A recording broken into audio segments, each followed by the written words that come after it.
Mr. Speaker, on World Water Day, I rise on behalf of every American who lacks access to the most basic necessity of human survival.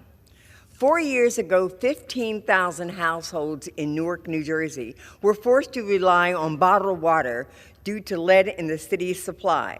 As lead contamination levels approach record highs, residents of my state's largest city were forced to reckon with the reality that access to safe drinking water would not be and could not be taken for granted. I am grateful that Newark has since replaced nearly all of its lead pipes and that residents can once again trust that their tap water is safe to drink. In fact, had this emergency been unique to one city at one time, I probably would not have been compelled to speak here today. However, the year after Newark put an end to its emergency, infrastructure failures in Jackson, Mississippi cut off residents' access to safe water. Mississippi's capital city still lacks the resources to support residents in need. Let me be clear, this is not a Newark crisis or a Jackson crisis, or for that matter, even a Flint, Michigan crisis. It is an American crisis. It is due to climate change, outdated infrastructure, and systemic disinvestment in our most vulnerable communities. Millions of Americans risk losing access to water. As the wealthiest nation on earth, we have the resources, not to mention the moral imperative, to change that situation. Safe, clean water is a human right.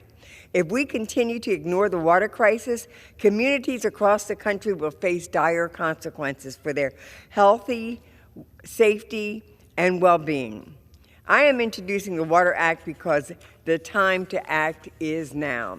In addressing water scarcity, we must realize our failing infrastructure, remove dangerous contaminants from our water supplies, and reinvest in the communities that have been hardest by the decades of privatization and austerity.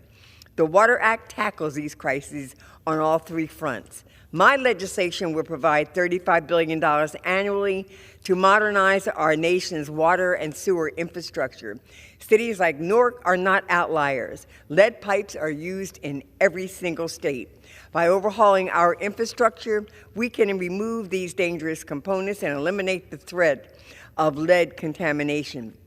My legislation would also clean up other contaminants as well, including PFAS, forever chemicals.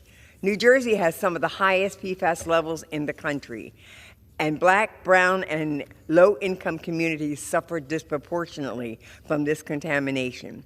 Everyone, regardless of their race, their income, or their zip code, deserves reliable water access. That's why, in addition to cleaning up contamination, my legislation will provide grants to low-income communities to stop water shutoffs due to unaffordable bills. With these long overdue investments, we can prevent further water shortages, protect our current supply, and make emergencies like those in Flint, Jackson, and Newark a thing of the past. Water is the essence of human life, and as public servants, we must ensure that every family in every community has reliable access to it. And so I urge this chamber to take up the Water Act and pass it without delay. And with that, thank you, Mr. Speaker. I yield back. Thank you. The chair recognizes the gentleman from